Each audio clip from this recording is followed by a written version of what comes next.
como se nós estivéssemos vivendo uma doença e que a gente buscasse uma cura para essa doença, ou seja, a miséria material, social, cultural, política, filosófica, tudo, nunca poderia ser considerado como uma coisa apenas histórica. É uma situação que mereceria, que deveria merecer um reparo. Então aqui eu volto a um conceito interessante, que é um conceito oriental, que é o conceito de Sanatana Dharma, valores permanentes, entendeu? Verdade eterna, ou seja, essas respostas básicas para o ser humano, quem ele é, de onde ele vem, o que ele está fazendo aqui, quais são os deveres, o que se deve fazer, o que não se deve fazer, esse corpo geral de conhecimento, não é necessariamente uma ordem social provisória que você põe para derrocar a outra e depois ser derrocada por uma subsequente. Na verdade, nesse sentido, até alguém fala em fim da história, mas com outros sentidos, eu também falaria que essa série, eu me lembro, por exemplo, a questão da Revolução Francesa, entendeu? Eu me lembro a frase de Madame Roland, liberdade, quantos crimes se praticaram em seu nome? Quer dizer, então toda essa ideia de que tem havido, a partir desse processo todo, uma evolução qualitativa da humanidade, não me parece muito provável, tangível. Nós estamos hoje num mundo que não parece nada melhor do que aquele da era do feudalismo, ou da era medieval, ou de nenhuma outra era.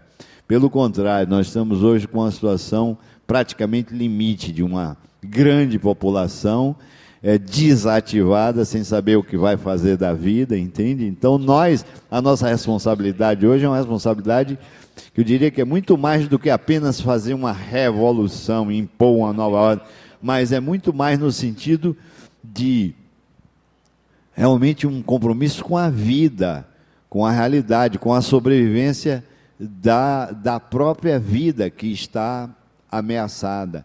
Quer dizer, eu não sei se esse depoimento que eu estou dando no momento tem a ver com o tema proposto de contracultura e globalização, mas eu quero dizer que todo o meu trabalho, que até hoje é rotulado como contracultura, porque é alternativo, na verdade, nós desenvolvemos uma série de atividades que não encontram espaço, nem apoio oficial, entendeu? Nem nas universidades, e nem em nenhum, porque não convém ao sistema como um todo, ao interesse dominante, que ainda é o interesse do desenvolvimento das forças produtivas do capitalismo.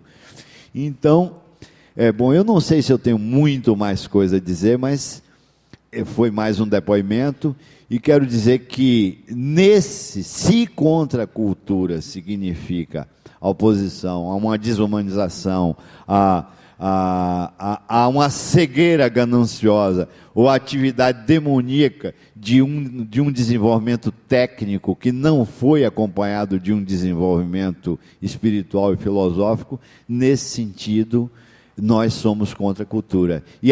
Mas a proposta que eu chamo como Sanatana Dharma, essa também decorre de um processo evolutivo da nossa participação histórica, é que sem essa possibilidade disso que eu chamei de Sanatana Dharma, de uma resposta real, de uma descoberta da nossa essência, de quem somos nós, qual a nossa natureza, qual nosso Dharma, qual a nossa posição constitucional, sem atender a isso, na verdade, qualquer revolução não passará de a substituição de um engodo por um outro engodo. Ou seja, o que precisamos é retomar isso, que eu acho que sempre existiu nas grandes culturas. Com todos os defeitos, nós sabemos que tem culturas no mundo que se mantêm estáveis exatamente porque se apoiam num sólido sistema espiritual, cultural, em que relaciona não só a matéria, mas o espírito, não só vivos, mas mortos, passado, presente e futuro estão integrados.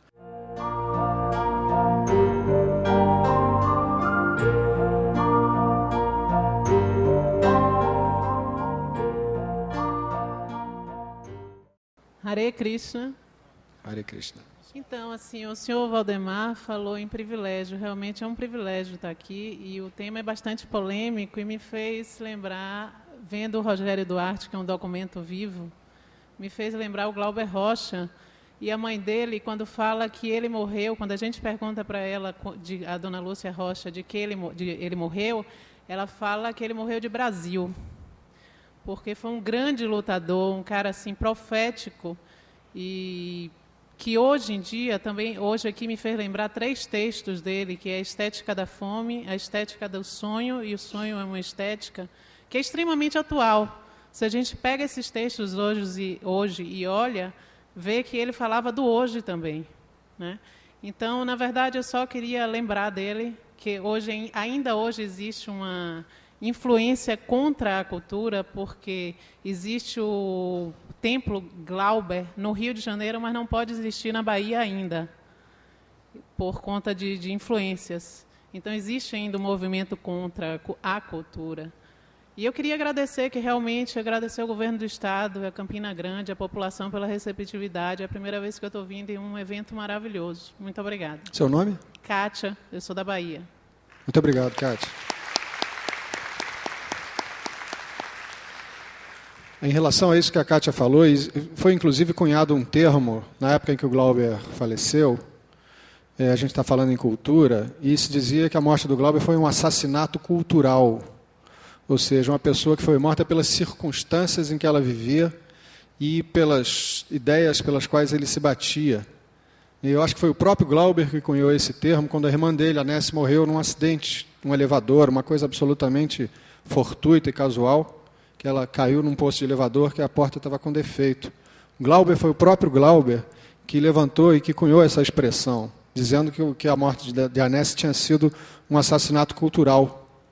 E, de certa forma, ele acabou sendo vítima desse assassinato cultural tempos mais tarde também, né? Eu tive o privilégio de conhecer o Glauber pessoalmente lá no Rio. Acho que o Rio é privilegiado nesse sentido, porque o museu dele está instalado lá, né? Dona Lúcia, até hoje, é uma batalhadora disso, por todos os cantos do Brasil. E, graças a Deus, ela conseguiu um apoio oficial lá no Rio para criar esse espaço.